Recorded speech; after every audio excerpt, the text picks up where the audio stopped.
അരിയും തിന്ന് ആരാണ്ടേയും കടിച്ച് എന്നിട്ടും ആർക്കാണ്ടൊക്കെ മുറുമുറുപ്പ്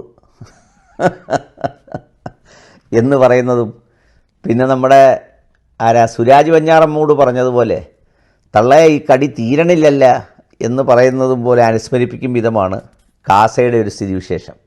ഈസ്റ്റർ ദിനത്തിലും കാസയ്ക്ക് കടിയും ചൊറിച്ചിലും മാന്തലുമാണ്. സാധാരണ ഏത് മതവിശ്വാസികളും അതിൻ്റെ ഏറ്റവും പ്രാർത്ഥനാപൂർവമായ ദിവസത്തിൽ വളരെ ശാന്തമായി സ്നേഹവും സമൃദ്ധിയും സന്തോഷവും ഒക്കെ പറഞ്ഞ് ആഘോഷിക്കേണ്ടതാണ്. പക്ഷേ കാസയ്ക്കതിന് കഴിയുന്നില്ല.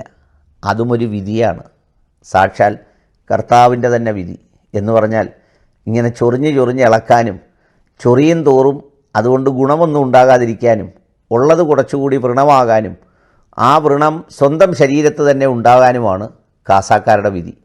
അല്ലാതെ വേറെ ഫലമൊന്നുമില്ല. അവരെത്രയോ നാൾ കൊണ്ട് വെള്ളം കോരുന്നു. വെള്ളം കോരി ഒഴിച്ചൊഴിച്ചൊഴിച്ചൊഴിച്ച് അവർ മുകളിലേക്ക് നോക്കാതെ വെള്ളം ഒഴിക്കുന്ന മൊത്തം. എന്തിനാണെന്നറിയുമോ? ആ മുകളിൽ കരിക്കോ തേങ്ങയോ പിടിക്കുന്ന സമയത്ത് അതിലേക്ക് നോക്കാം എന്ന് വിചാരിച്ചാണ് ഈ വെള്ളം ഒഴിക്കുന്നത് മൊത്തം. പക്ഷേ ഒഴിച്ച് കുറേ നാൾ കഴിഞ്ഞ് വെറുതെ ഒന്ന് നോക്കിയേക്കാം എന്ന് വിചാരിച്ച് മുകളിലേക്ക് നോക്കിയപ്പോഴാണ് അതൊരു മണ്ട പോയ തെങ്ങാണ് എന്നറിയുന്നത്. എന്ന് മാത്രമല്ല, അത് മറിഞ്ഞ് തലയിൽ വീഴാനുള്ള സാധ്യതയുണ്ടെന്നും വിശ്വാസികൾ തിരിച്ചറിഞ്ഞതോടുകൂടി കാസയുടെ പണി അല്പം മന്ദഗതിയിലാകുന്നൊരു സ്ഥിതിവിശേഷമെത്തി. എന്നിട്ട് ഒരു അഭിവന്യ ബിഷപ്പിനെ തെറിയോടെ തെറി എന്ന് പറഞ്ഞാൽ അദ്ദേഹത്തിൻ്റെ വാക്കുകളെ യൂദാസിൻ്റെ പ്രസംഗം. ആരെക്കുറിച്ചാണ്? ഒരു അഭിവന്ദ്യനായ ബിഷപ്പിനെക്കുറിച്ചാണ്. എൻ്റെ പ്രിയപ്പെട്ട ബിഷപ്പുമാരെ, ഒരു ബിഷപ്പിനെയും ഒന്നും പറയാത്ത എൻ്റെ കാര്യത്തിൽ വലിയ വിഷമവും ദേഷ്യവും സങ്കടവും കോപവും ക്രോധവും ഒക്കെ തോന്നിയ നിങ്ങൾക്കൊക്കെ നിങ്ങളുടെ കൂട്ടത്തിലുള്ള ഒരു ബിഷപ്പിനെ തന്നെ ഏറ്റവും മോശമായ പദം ഉപയോഗിച്ച് എന്തെല്ലാം പറയാമോ എന്നിട്ടൊന്നും തീരുന്നില്ല. അതാണ് ഞാൻ പറഞ്ഞത്, കാസയുടെ കടി തീരുന്നില്ലെന്ന് പറഞ്ഞത്. സുപ്രീം കോടതിയിൽ കേസിന് പോയിരിക്കുന്നു. ആരുടെ കേസിൽ കക്ഷി ചേരാനാണ് പോയിരിക്കുന്നത്? മുസ്ലിം ലീഗിൻ്റെ കേസിൽ. എന്നാൽ പിന്നെ അതിനകത്ത് വേറെ എത്രയോ കേസുകൾ കിടക്കുന്നു. എടുക്കുന്ന കേസുകളെന്ന് പറയുന്നതിനകത്ത് എത്രയോ കിടക്കുന്നു. അസദുദ്ദീൻ ഒവൈസിയുടെ കേസ് കിടപ്പുണ്ട്, പിന്നെ കോൺഗ്രസ് നേതാവിൻ്റെ കേസ് കിടപ്പുണ്ട്, സമാജ്വാദി പാർട്ടി നേതാവിൻ്റെ കേസ് കിടപ്പുണ്ട്, തൃണമൂൽ കോൺഗ്രസിൻ്റെ കേസ് കിടപ്പുണ്ട്. ഇതെല്ലാത്തിലൊന്നും കക്ഷി ചേരാതെ ആരുടെ കേസിലാണ് കക്ഷി ചേർന്നിരിക്കുന്നത്? മുസ്ലിം ലീഗിൻ്റെ കേസിൽ. മുസ്ലിം ലീഗ് എന്താ ചെയ്തത്? അതിൻ്റെ പ്രസിഡന്റ് പാണക്കാട് തങ്ങളും കുഞ്ഞാലിക്കുട്ടിയും കൂടെ വരാപ്പുഴ ബിഷപ്പിനെ വന്ന് കണ്ട്, ഈ സ്ഥലം നിങ്ങൾ തന്നെ താമസിച്ചോ, നിങ്ങളെ ആരും ഒഴിപ്പിക്കത്തില്ല, അത് പരിഹരിക്കാമെന്ന് ഉറപ്പ് കൊടുത്ത മുസ്ലിം ലീഗിൻ്റെ സംഗതിയിലാണ് ചേർന്നിരിക്കുന്നത്. എന്താ കാര്യമെന്നറിയോ? അതിൽ കക്ഷി ചേരാനാണ് ഈ കാശ് കൊടുക്കേണ്ടവർ കൊടുത്തേക്കുന്നത്. അപ്പോൾ അതിലല്ലേ ചേരാൻ പറ്റൂ. അങ്ങനെയാണ് ചേർന്നിരിക്കുന്നത്. എന്നാൽ ചേരാൻ പോകുമ്പോൾ കൊള്ളാവുന്നൊരു വക്കീലിനെ കൊണ്ടുപോകും. സുപ്രീം കോടതിയിൽ എത്രയോ പേരുണ്ട്. വളരെ ലിസ്റ്റ് ചെയ്യപ്പെട്ട സീനിയർ അഡ്വക്കേറ്റ്സ് ഒത്തിരിയുണ്ട്. അതുകൂടാതെ ജൂനിയറായിട്ടുള്ളവരുണ്ട്. പിന്നെ ഇനി ജൂനിയറും സീനിയറും ഒന്നും അല്ലെങ്കിലും ഡൽഹിയിൽ തന്നെ ഒരാശയവും അഭിലാഷവുമായി അവിടെ നിൽക്കുന്നവരുണ്ട്. അവർക്ക് ആർക്കും കൊടുക്കാതാണ് ആർക്ക് കൊടുക്കാൻ പോയിരിക്കുന്നത്? നമ്മുടെ കൃഷ്ണരാജിന് കൊടുക്കാൻ പോയിരിക്കുന്നത്.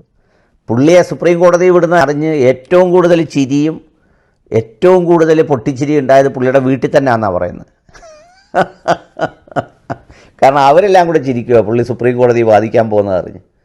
കാരണം കയ്യിലുണ്ടായിരുന്ന ആകെ ഒരു വർഷം കണ്ട് ഫീസ് കിട്ടി 25,000 രൂപ ഹൈക്കോടതി അങ്ങ് വാങ്ങിച്ചായിരുന്നു. ഏതാണ്ടൊരു അലവലാതി കേസിന് ചെന്നപ്പം മേലാൽ സമയം കളയാൻ ഈ വഴിക്ക് വന്നേക്കരുത്, അവൻ്റെ പോക്കറ്റിൽ ഇരിക്കുന്ന കാശ് എത്ര ഉണ്ടെന്ന് എണ്ണി നോക്കാൻ പറഞ്ഞു. എണ്ണി നോക്കിയപ്പോൾ 25,113 രൂപ ഉണ്ടായിരുന്നു. അതിൽ 25,000 രൂപ ഇങ്ങെടുത്തിട്ട് 113 രൂപ കൊടുത്തു വീട്ടിൽ പോകാനുള്ള വണ്ടിക്കൂലി. അങ്ങനെ കണ്ട് കൊടുത്ത ഒരാളിനെയാണ് പറഞ്ഞ് എവിടെ വിട്ടിരിക്കുന്നത്?